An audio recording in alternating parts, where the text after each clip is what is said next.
Are you watching closely? A letter is going to flash up on screen at some point during some of my videos until the end of September. If you are one of the first 5 people to correctly guess the word that these letters spell out, then I'll send you a code for €5 of Cardmarket goodness. Send your guess as a message to my Facebook page using the link in the description. You can only make one guess. Good luck. Hello and welcome to another episode of Top Deck, the series where we take a look at some of the leading TCG deck lists. And today we have on Rob, who managed to take a first place local spot using a 50 card Dragon Link list. So some interesting choices in here, and we can start to see the meta emerging where the hand trap lineup has significantly changed from the previous format. So that's something I really want to focus on.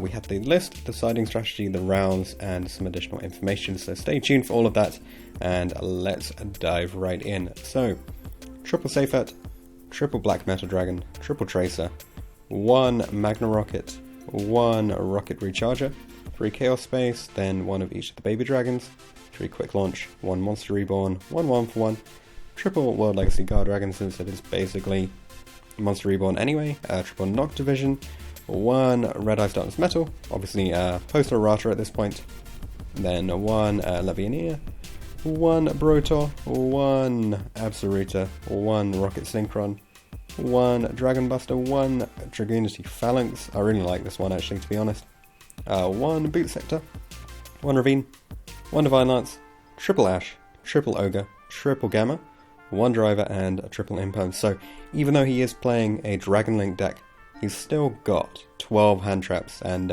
13 slots dedicated to hand traps within this deck. I really like the fact that the deck can combo off a very small number, like normally 1 or 2 cards, into its plays, so it does give you the option to play a significant number of hand traps. Of course, you know, the deck count is still at 50.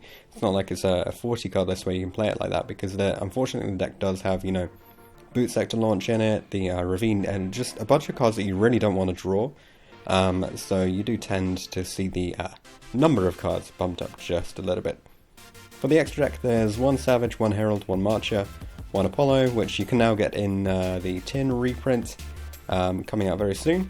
1 Borisword, 1 Hauki Fibrex, 1 Romulus, 1 LP, 1 Pisty, 1 Heavenly Spheres, 1 Linkross, 1 Protector Whelp, double Striker Dragon, and just the 1 Union Carrier. So not opting to play the FTK variant, instead just set up a really strong board with a bunch of negates, and then you can equip your Savage Dragon with the Dragon Buster, of course.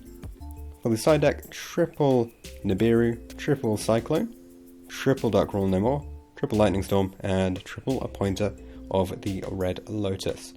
So my understanding is that the local area has a lot of people playing Salamangreat and stuff like Subterra and things like that, so playing the 6 cards to beat the trap decks and then some slightly slower interruptions with a pointer is still a really great option. And you have a lot of stuff to go second with the very high hand trap count in the main deck, on top of the Dark Rulers and the Nibiru, so I think it's a nice way to take the deck into a local scene. Before we jump into the siding strategy, let's just have a quick word about our sponsors for this video, Cardmarket. Cardmarket is Europe's largest trading and sales platform for TCG cards and collectibles from YuGiOh, Pokemon, Magic, and more. The website includes some great features like a price history of each card, a wishlist function which you can use to build your deck for the best price, in you go Rabbies, and a series of exceptional articles covering important aspects of the meta. So what are you waiting for? Click the link in the description and get trading today.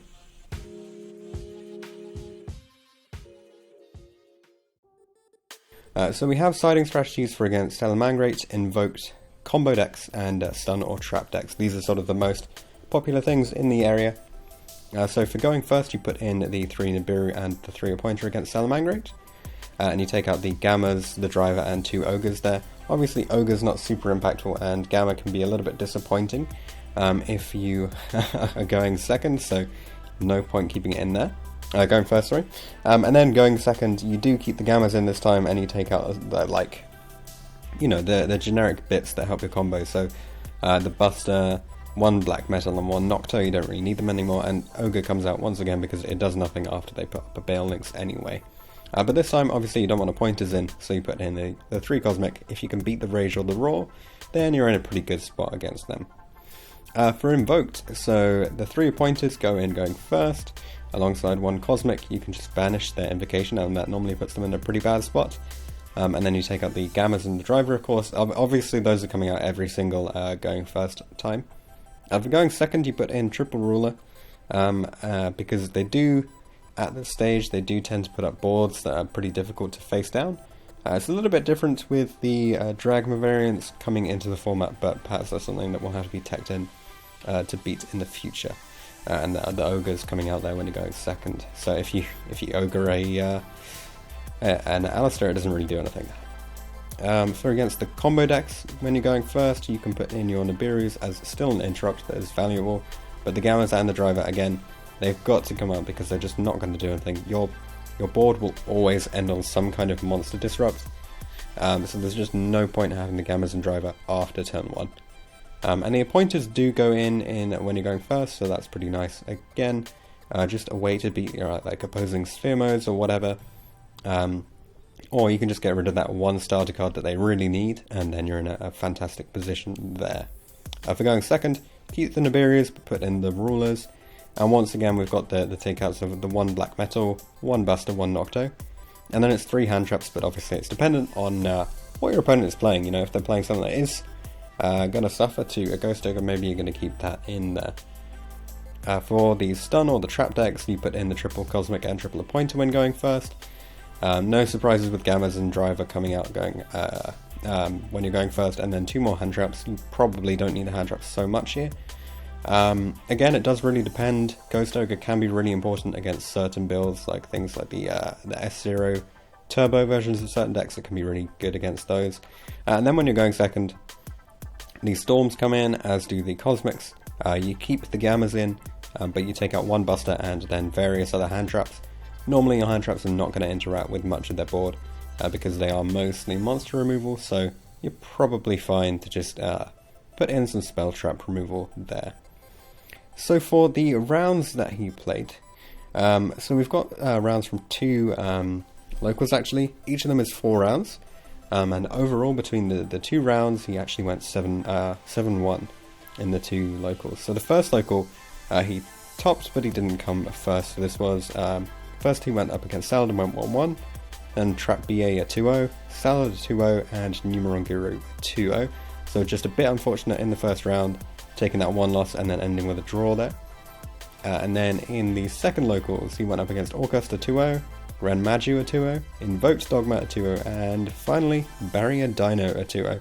So the deck that has been rocking the internet for quite a while, as piloted by Team Sam, and winning the Remote Duel Invitational, that Dino variant is being knocked off its pedestal here against Rob's Dragon Link variant. So apparently that's something he wasn't prepared for. And here we see Rob taking the win and taking the 4-0 victory, which puts him first place at his local event. So a bit more information about the deck. So as per usual, I basically send a list of key questions to everyone who fills in for top deck, and here's what I asked him. So I asked him if it was built for going first or second. He said it was built to go first, but due to all the hand traps and extenders, it can very easily play 3 boards and disruptions going second anyway. If you are blinding first, your typical end board will put up a Herald, Savage, Spheres, Union Carrier, and the full Buster Lock, and potentially that will include Levianeer having looped a card from your opponent's hand. Your deck's win condition is basically you just have so many extenders that you can play through multiple disruptions with quite a lot of ease. It doesn't really have a choke point per se. Going first, you can play through multiple disruptions, and going second, because of all the extenders and hand traps, it makes going second and pushing very, very easy. And it's so easy to get to a Boral Sword in this deck and deal a significant amount of damage because you have so many monsters which are bigger than 2k. The hardest matchups, he says it's hard to comment on it because his record has been really successful, but he does fear the stun decks that can incorporate floodgates, like there can be only one. There's no sort of Engine cards can really play around that, and he would have to rely on drawing cards from the side deck, so that makes it a little bit more difficult. Would he make any changes? Well, he'd like to incorporate triple tactical talents into the list due to its versatility, but he wouldn't want to increase the card count because 50 works really well in drawing the correct amount of starters, extenders, hand traps, and sidecars.